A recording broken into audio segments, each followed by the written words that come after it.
Hello everyone, this is Deepthi. In the previous video of surface chemistry, I have discussed about 7 properties of colloidal solution. In today's video, I am going to discuss about coagulation of liophobic and liofilic solution, how they get coagulates, and also I am going to discuss about the protective colloids and also the gold number. The gold number is very important for the CET and NEET examination. Some of the questions will appear based on gold number. Okay then, if you're not yet subscribed to my channel, please subscribe. To get the regular notification, click on the bell button. Okay then, let's start. Welcome to Light Up.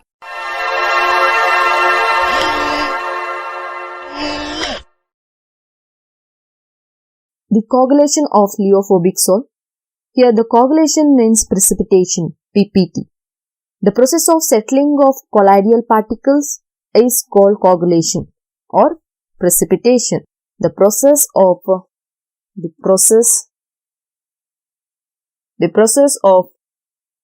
settling of colloidal particles is called coagulation or precipitation. Here I am discussing about the coagulation of liophobic salt. You all know that the liophobic salt means solvent heating. There is a solvent heating. How this liophobic salt get precipitated will be discussed in this video. In the previous video, I have discussed that all the colloidal particles has charge on its surface, right? It may be positive charge or negative charge on the surface. If I take a solution in a beaker, the whole solution contains either a positive charge or negative charge. For example, I am taking a solution which contains a negative charge colloidal particle. What happens means, due to this charge on the colloidal particles, the two colloidal particles repulse each other. So, they repel each other. They do not combine. To form a precipitate. Due to the charge on the colloidal particles, they are stable. Now, for the coagulation of this liophobic salt, what we have to do is, we have to remove this charge.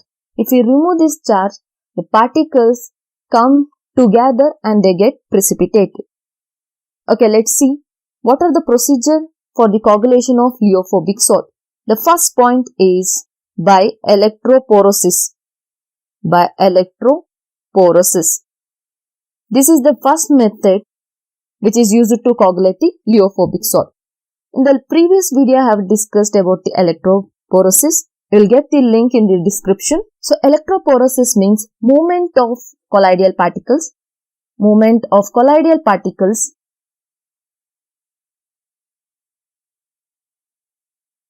under the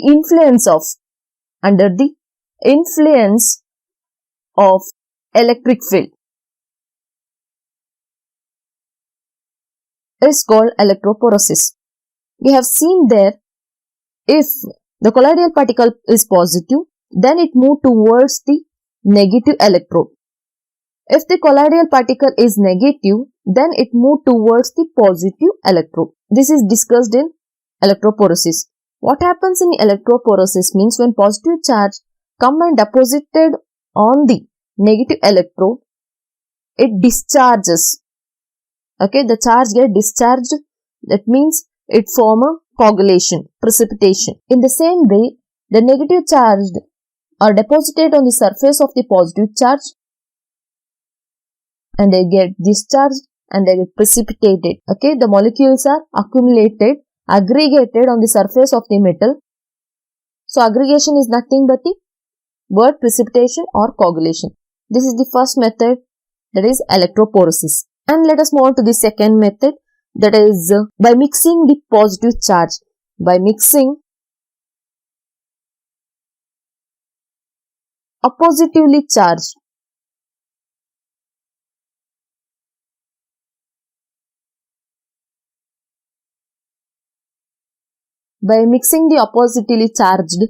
salt. If the colloidal particle, I am taking a solution which containing a negative charged colloidal particle. For this, I am adding the oppositively charged salt. That is, I am adding a positive charged salt. So positive charge collider particles I am adding to this. What happens means the positive and the negative charge get attracted and they get neutralized. They come together to form a precipitate. They come together and form a precipitated. You know that the precipitated molecule ranges from, the size ranges from, is greater than 1000 nanometer. Right. The positive and negative charge combined, that we call it as neutralization. This is the second method. Next, let us move on to the third method. So third one, by boiling.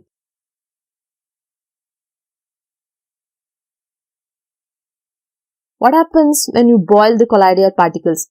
When you boil the colloidal particle, the charge which is present on the colloidal particle get disturbed.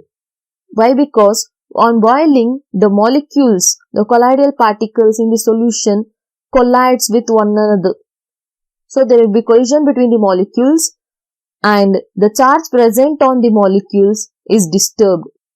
So when the charge is disturbed, again the molecules come attracted by one another and form a precipitate.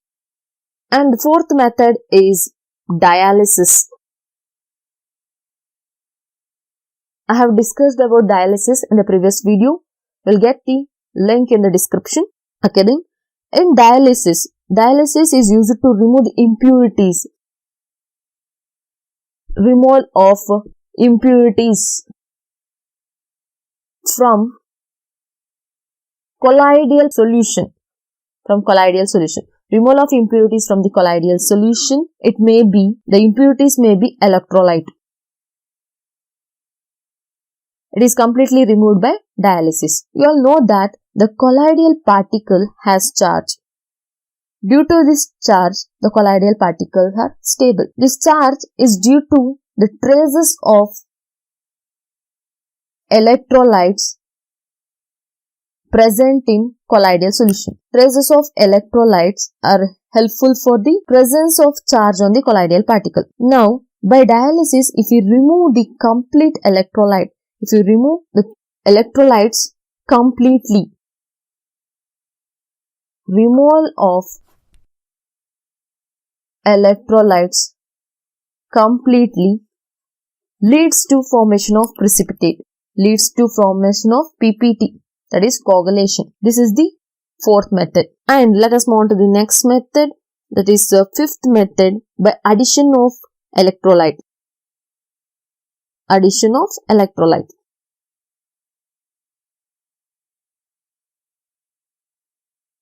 So addition of electrolyte, that means by adding excess of electrolytes, the colloidal particles get coagulated or precipitated, PPT. In short form I am writing PPT. It may be called as coagulated or precipitated by excess of electrolyte. The electrolyte must be in the small amount, then the colloidal particle will be stable. If the electrolytes are in the excess amount, then there will be a coagulation. This is the fifth method. There are 5 methods for the coagulation of lithophobic salt. The first one is by electrophoresis. Second one is by mixing oppositively charged ions. And the third one is by boiling. Fourth, dialysis. And fifth one by adding excess of electrolytes. These are the 5 methods. And then let us move on to the next point, that is Hardy-Close rule. This one is very important rule which is based on coagulation. Hardy-Close rule. This rule is based on coagulation. Very important rule. What this rule says, the greater the valence of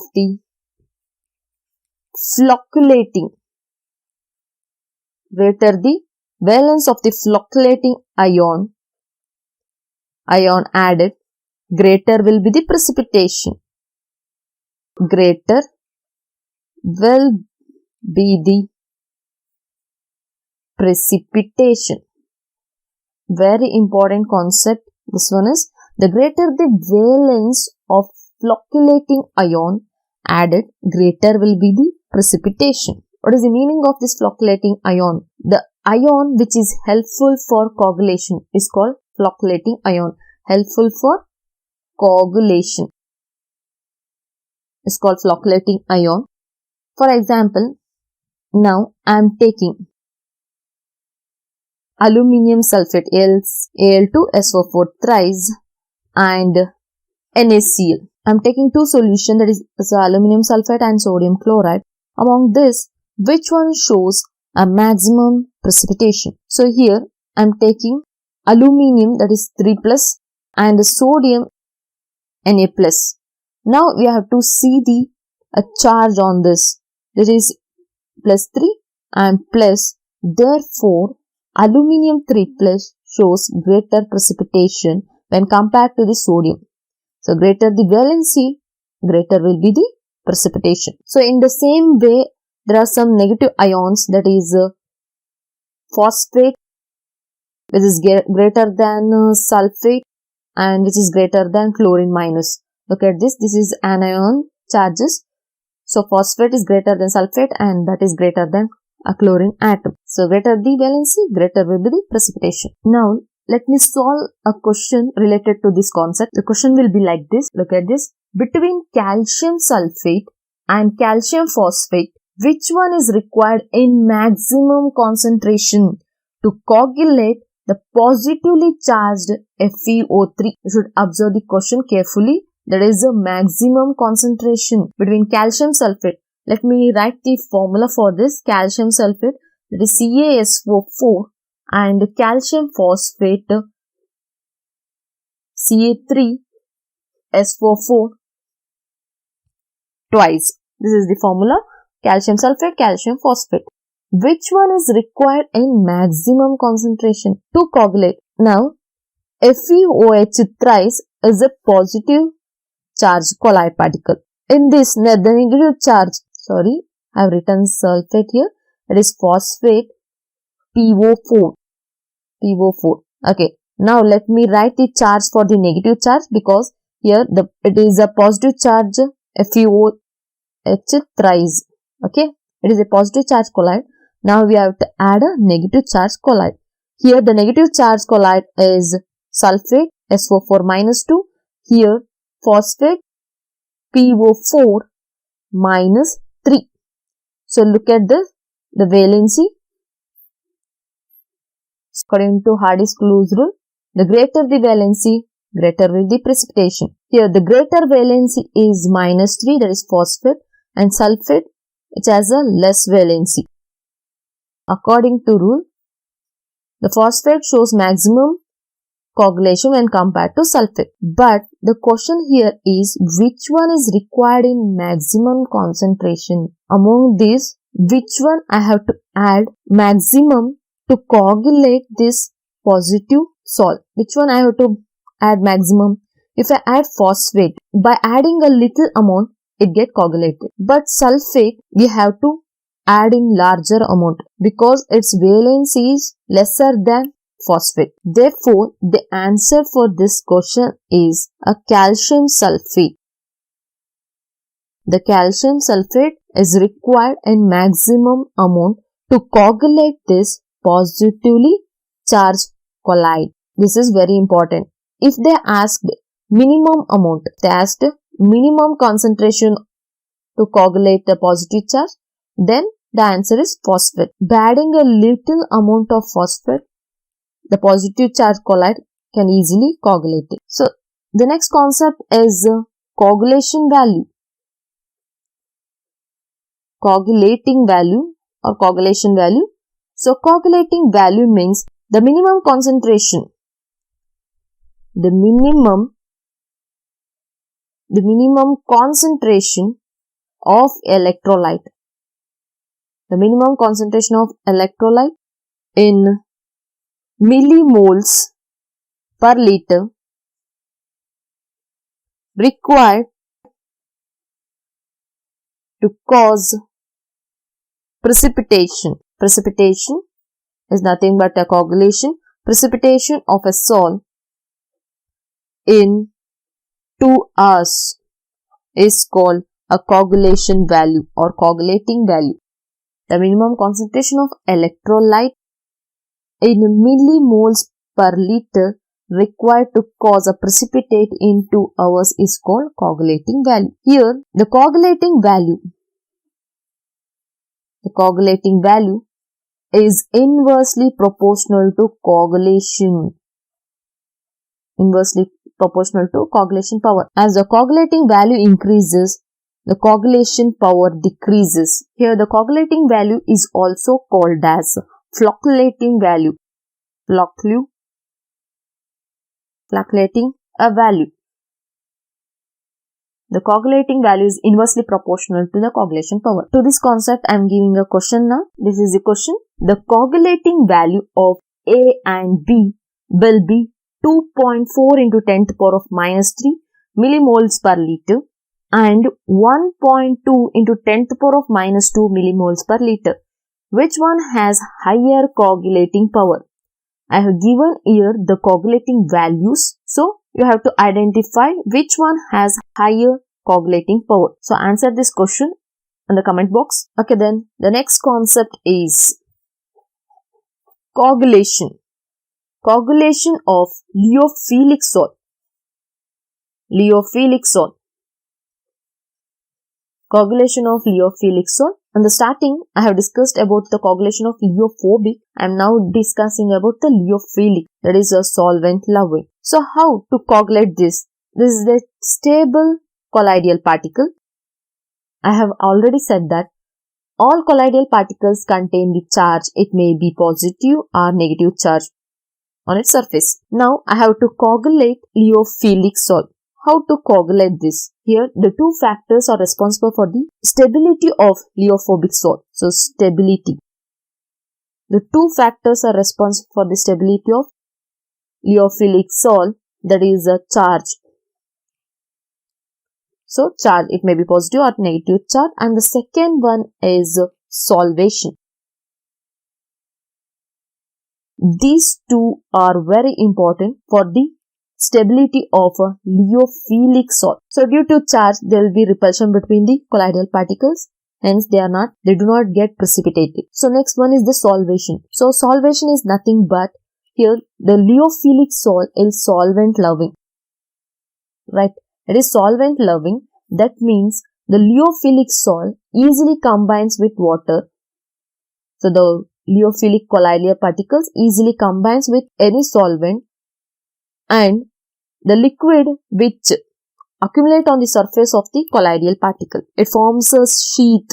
It forms a coating around the colloidal particles. This is we call it as a solvation. If we remove this charge and solvation from the lyophilic salt, then the lyophilic salt get precipitated. That is coagulation. Let us take up the charge. Let us remove the charge now. How to remove this charge?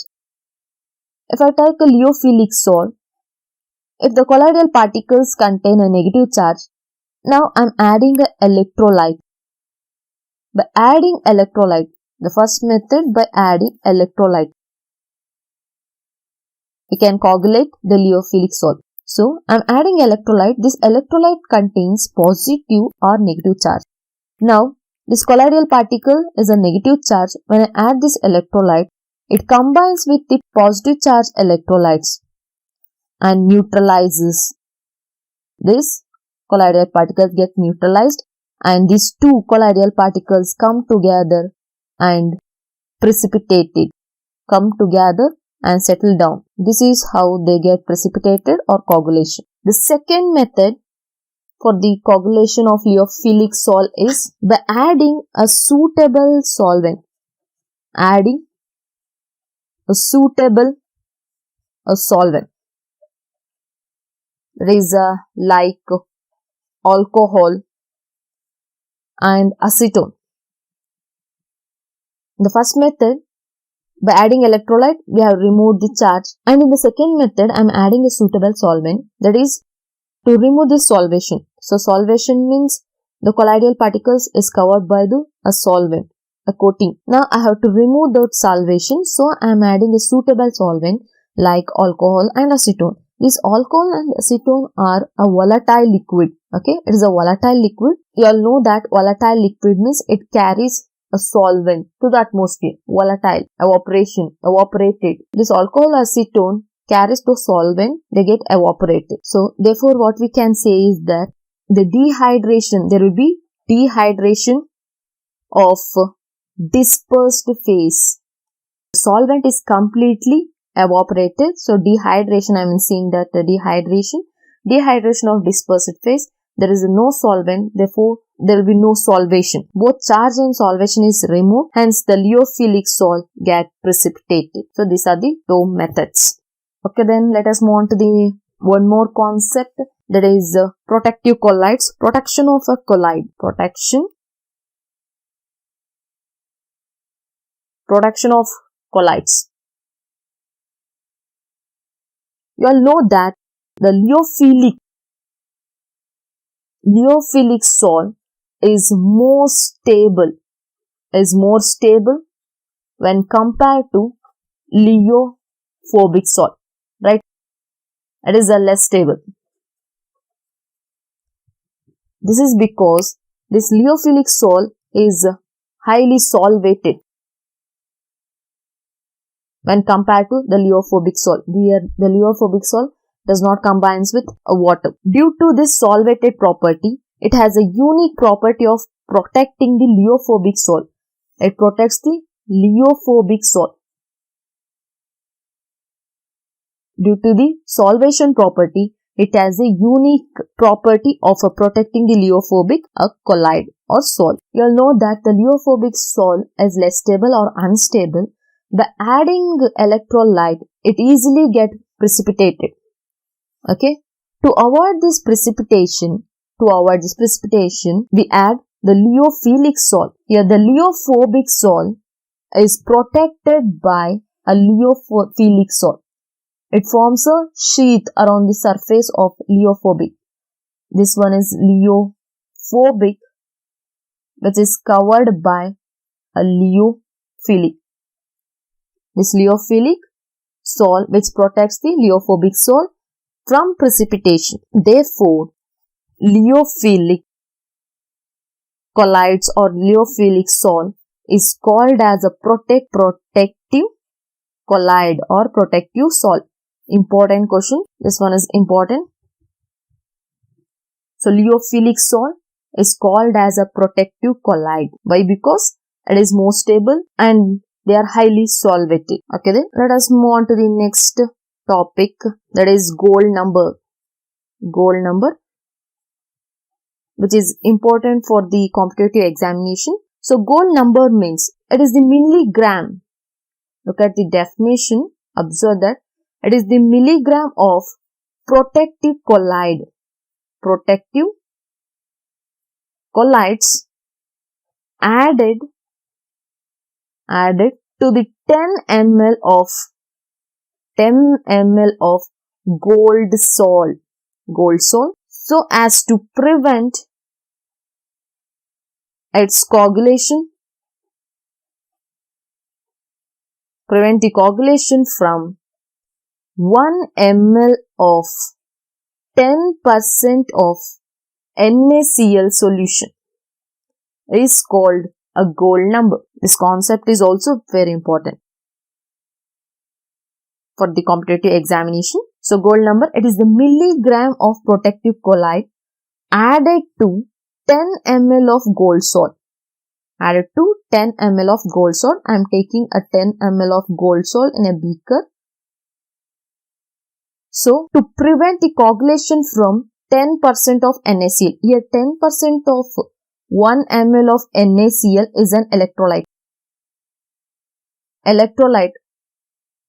What is the role of this electrolyte? It coagulates the colloidal particles, right? If I add the electrolyte, an excess amount, this salt get coagulated. To protect this salt, I am adding a protective colloid. Again, I am saying a gold salt here is a lyophobic salt, right? So, gold salt here is a lyophobic salt. Now, when 1 ml of 10% of NaCl, that is electrolyte, is added to this solution, this gold salt can be coagulated, right? To protect this, to avoid this coagulation, I am adding the milligram of protective colloid. So, adding protective colloid. How many milligram of protective colloid is added? How many milligram of protective colloid is added is called gold number. This is what a gold number. How many milligram of protective colloid is added to avoid the precipitation or coagulation of this lithophobic salt from NaCl is called gold number. Let me give an example for this gold number. The protective colloid, that is a gelatin, acts as a protective colloid, that is its gold number is 0.0052 to 0.1. The same way egg albumin, its gold number is 0.15 to 0.25. These are the gold number. So one more concept is very important here. So gold number increases. As the gold number increases, the protective power decreases. As the gold number increases, so protective power decreases. This is also a important point here. Note down this, the gold number and the example for gold number, that is gelatin and egg albumin. Here the gold number increases. If the gold number increases, the protective power decreases.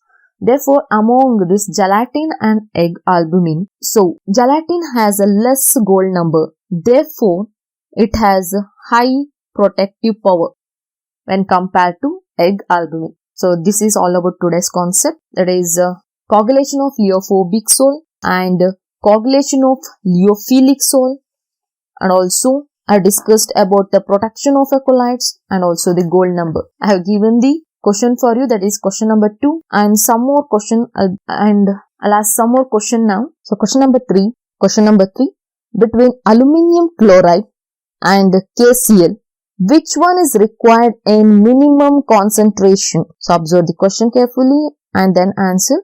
Minimum concentration to coagulate the negatively charged arsenic sulfide. So next, question number 4. The presence of a similar charge. The presence of similar charge on colloidal particles gives stability to colloidal solution. Why? Answer this question in the comment box. If you like my video, please like, share and subscribe my channel. Thank you.